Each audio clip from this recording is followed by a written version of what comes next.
파냐. 파냐는 인도 말이며 중국에서는 지혜라 번역한다. 또한 지혜란 바로 알고 바로 해석하여 모든 것을 살피는 것을 말한다. 수행하는 사람은 모름지기 지혜의 힘으로 몸과 마음을 항복받아야 하니 제멋대로 놓아두지 말고 정을 익혀야 한다.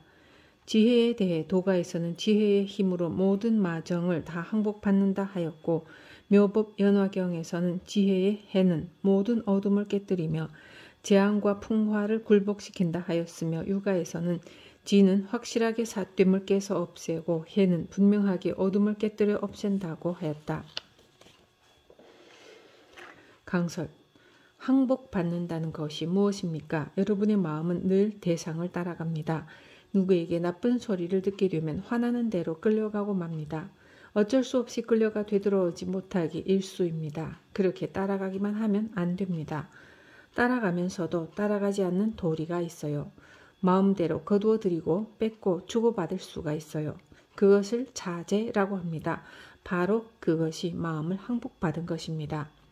그것은 사상을 없애치워야 가능해지죠. 이 세상 사람들은 모두 자기 생각이 있고 자기대로의 눈이 있습니다. 그 척도 안에서 상대방을 저울질하고 비판합니다. 그것을 자기의 주견이라고 하는데 바로 그것이 큰 병입니다. 그것을 넘어뜨리려면 열심히 공부하여 자신의 화두를 타파해야 합니다. 이목고에서는 일체제가 단이라 터럭만큼도 통하지 않습니다. 용납이 안 됩니다. 불공정이에요. 만약 이목고에 성품이라든지 진성짜리라든지 하는 것이 끼어들면 이목고는 되지 않습니다. 그러기에 별것을 다 갖다 대어도 다 부정이에요. 오로지 이목고 하는 의정만이 필요합니다. 물체를 관한다거나 마음을 관하는 것은 상대적이고 이원론적인 방법 속에 자기가 있고 상대가 있습니다. 그렇기 때문에 거기에서 엄청난 힘이 납니다. 그러나 깨치는 것과는 거리가 멀죠. 의심은 다릅니다. 능과 소, 즉 주관과 객관의 일체가 없어요. 수백 길이나 되는 함정에 빠졌는데 살아날 방법이 없습니다. 시간이 지나가니 배는 고프고 함정 안을 살펴보니 뱀이 가만히 고개를 쳐들고 있습니다. 무엇을 하는 것일까 보고 있으려니 휘 하고 절벽 밖으로 뛰쳐나갔어요. 무엇을 보고 저럴까? 도대체 무엇일까? 하고 깊이 생각하다 보니 자기 자신도 절벽 밖으로 나와 있었다고 합니다. 지식과 학식, 고정관념의 틀에서 벗어날 수 있는 방법은 철저히 돈독한 의심을 지어가는 것입니다. 주해. 지혜가 없는 어리석은 사람은 하는 일마다 세밀하지 못하고 세 가지 사유를 즐기지 않는다. 널리 배우고 많이 듣는 데 힘쓰며 강의하고 토론하는 것을 자랑하는 데만 생각이 가 있을 뿐 자기의 생사를 궁구하지 않는다. 다른 사람의 시비를 좋아하고 진실한 도인을 친견하지 않으며 허두선객을 좋아하고 가까이 해 성인의 경전을 쓸데없이 찌꺼리며 마음자리를 찾는 데 힘을 기울이지 않는다.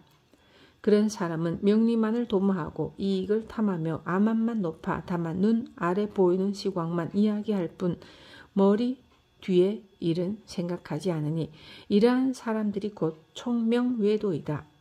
그래서 고덕은 외도는 총명하나 지혜가 없다고 하였고, 선사는 입으로만 말하고 마음으로 행하지 않는 것은 자세하고 정밀한 자가 아니다 라고 하였다. 유가에서는 또 먼저 몸과 마음을 다스린 후에 가정과 나라를 다스리라고 하였다. 강설. 삼사라는 것은 정신의 작용을 세 가지로 나눈 것인데 심려사, 결정사, 동발사를 말합니다. 어떤 일을 행동하기 전에 할 것인가 말 것인가에 대해 신중히 생각하는 것이 심려사입니다. 결정사는 어떤 일을 할 것이라고 생각하여 결정하는 것이며, 동발사는 신중히 생각하고 결정한 바에 의해 몸과 말의 동작을 그대로 행동에 옮기는 것입니다. 유가에서는 3번 깊이 생각한다고 합니다. 장사공은 어릴 때는 자란 뒤의 일을 생각하고 늙어서는 죽은 뒤의 일을 생각하여 자손을 가르치고 넉넉할 때는 가난할 때를 생각하여 남을 도와주어야 한다고 하였습니다.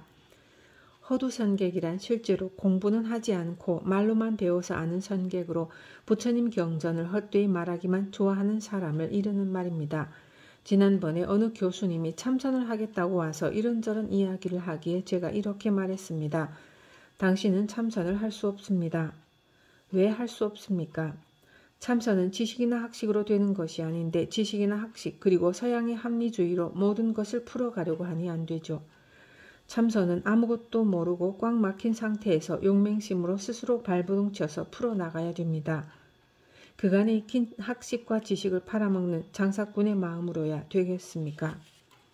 스님 말씀이 옳습니다. 실제로 모든 걸 다 알고 강의하는 건 아닙니다. 유명한 저서나 명언, 언구를 인용하죠. 명언, 명구를 알고서 쓰는 것과 모르고 쓰는 것은 다릅니다. 조주 스님이 어느 날 산내 암자의 암주를 방문하여 있는가 하니 암주가 주먹을 내밉니다. 그러자 스님은 물이 얕아서 배를 댈 수 없구나 하고는 다음 암자로 올라갑니다. 거기에서도 있는가 하니 그곳의 암주도 역시 똑같이 주먹을 내밀었습니다. 스님은 늦출 줄도 알고 죽일 줄도 알고 살릴 줄도 아는구나 했습니다. 이것은 눈이 없는 사람은 알 수 없습니다. 주먹을 내밀었을 때 알고 내밀었는지 깨닫지 못하고 내밀었는지 하는 것은 선지식이 아니면 간파할 수 없습니다. 그것은 많은 것을 보고 배우는 것만으로 되는 것은 아닙니다. 논리적이고 합리적인 강론을 즐기는 것만으로는 자기의 생사를 연구하지 못합니다. 다만 시비를 서로 논하고 따라가며 현실에 보이는 명예의 이익을 탐하고 눈앞의 것들만 볼 줄 알지 우리의 생각을 일으킨 배후, 즉 머리 뒤에 일은 생각하지 않습니다. 공담은 경전을 말로만 이야기하는 것입니다. 요사이 부처님의 경이나 조사스님의 어록을 번역해 놓은 것을 읽어보면 깜짝 놀랄 때가 많습니다. 본문의 뜻과 거리가 먼 것이 많아요. 올바르게 해석하여 부처님의 뜻을 전달해 줄 수 있어야 하는데 얼토당토하는 자기의 소견을 붙여놓았습니다.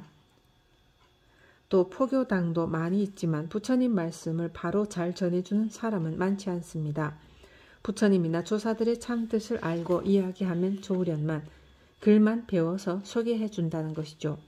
그러면서 신도님들에게 대접받고 존경받다 보면 이름을 내고 싶어 명리를 탐하게 되어 있어요.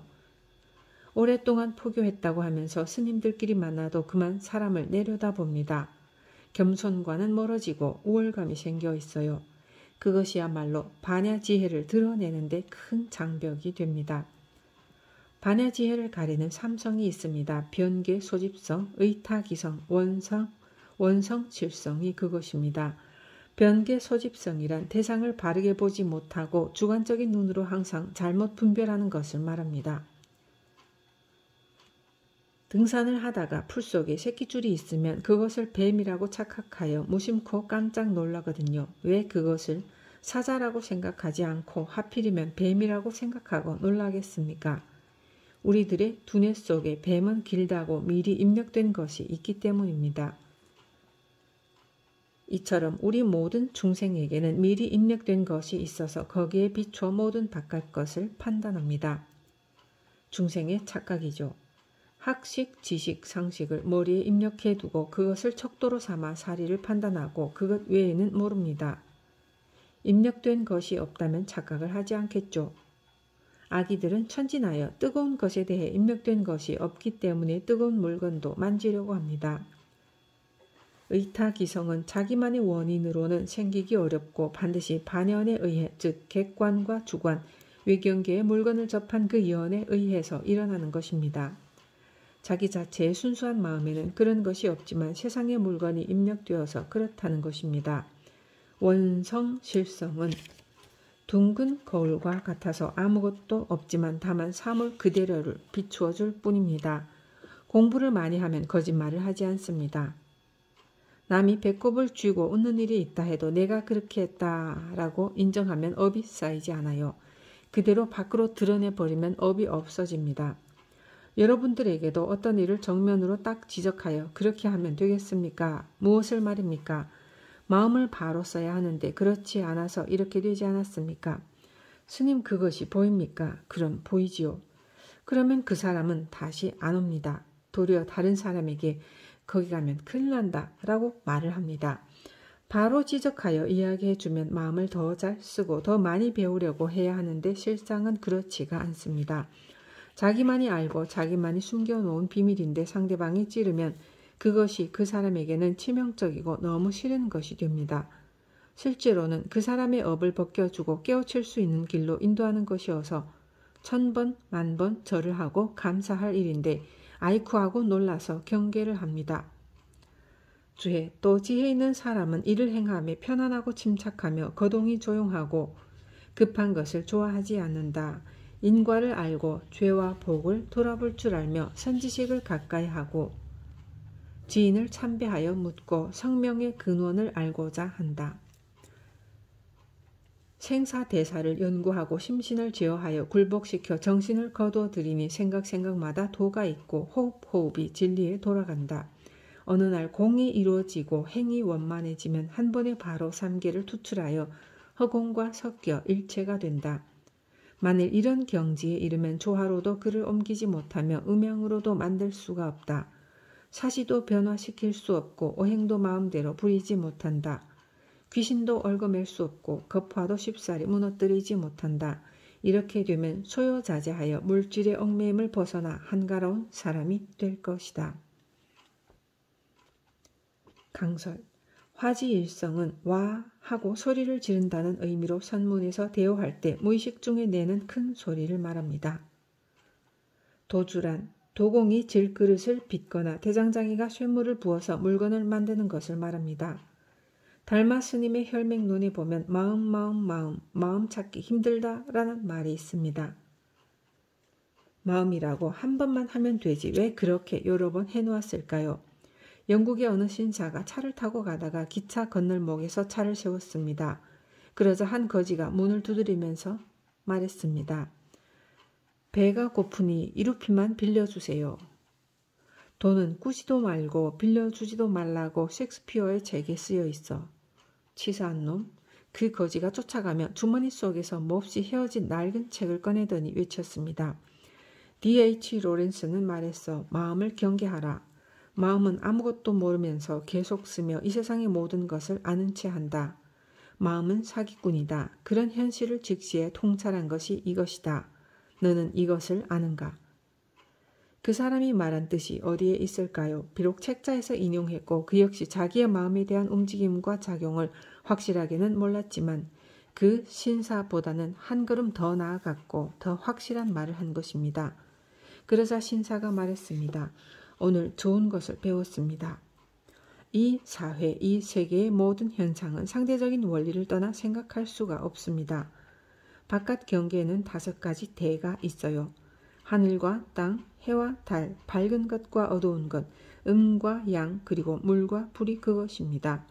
그리고 법과 상의 대에는 12가지가 있습니다.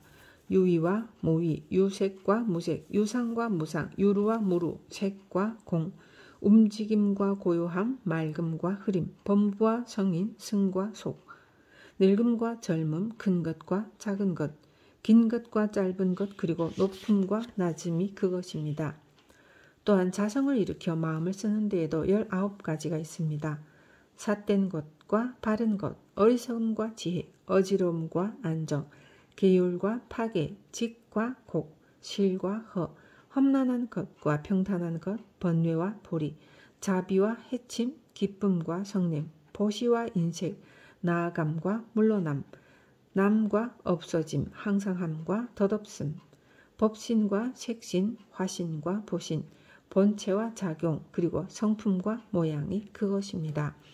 이 36법을 바로 알고 쓰면 경전의 가르침을 바로 꿰어서 쓰는 것과 같으며 출입에 2가지 변을 여의고 자성자리를 바로 쓴다면 격외의 사람이라 볼 수 있지만 만약 모든 모양에 집착한다면 삿된 견해를 일으키는 것입니다. 어떤 것이 보리입니까? 바로 너가 보리이다. 무엇이 보리입니까? 번뇌가 보리이다. 어느 것이 부처입니까? 하수도에 흘러가는 물이다. 기왓장이 우수수 부서졌다. 부처님은 밝고 깨끗하고 지혜가 있고 엄청나게 커서 무한합니다. 따라서 기왓장이 부서졌다, 시궁창에 흐르는 물이다 하고 말하는 이러한 것은 법을 바로 가르쳐주기 위한 소리입니다. 이러한 한마디에 바로 깨달아야 합니다. 중생을 알면 바로 부처를 안다고 했는데 그래서 보리는 깨달음이요 대승의 진리인 것입니다. 제 아무리 악한 사람이라 해도 어머니의 품은 그리워합니다. 그리고 항상 고향을 그리워합니다.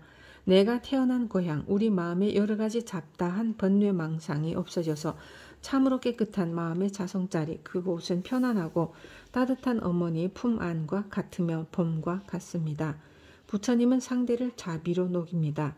부처님을 만나서 제도되지 않는 것이 없으니 독사조차도 부처님을 만나면 독이 없어져 순한 동물이 됩니다. 부처님 자신이 독이 없기 때문입니다. 그러나 여러분이 산에 가면 짐승이 먼저 도망을 갑니다. 여러분에게는 잡으려고 하는 살기가 있기 때문에 짐승이 먼저 알고 도망을 가지만 뱀과 귀신 또는 어떤 우주세계의 악한 귀신이라 할지라도 부처님은 멀리하지 않고 다 절을 합니다. 이렇듯 시간과 공간을 뛰어넘고 물질을 뛰어넘은 사람은 영원한 봄이며 열반입니다. 한 조련사가 있었는데 사나운 짐승들을 잘 길들였습니다. 다른 사람들에게는 물려고 으르렁거리던 짐승들도 이 조련사만 가면 꼬리를 흔들면서 좋아합니다. 어느 날 왕이 불러서 물었습니다. 어떻게 그렇게 사나운 짐승을 잘 길들이는가? 네, 폐하께서는 나라를 다스리면서 그것을 모르십니까? 오호, 무슨 말인가? 저는 짐승들의 비위를 거스르지 않습니다.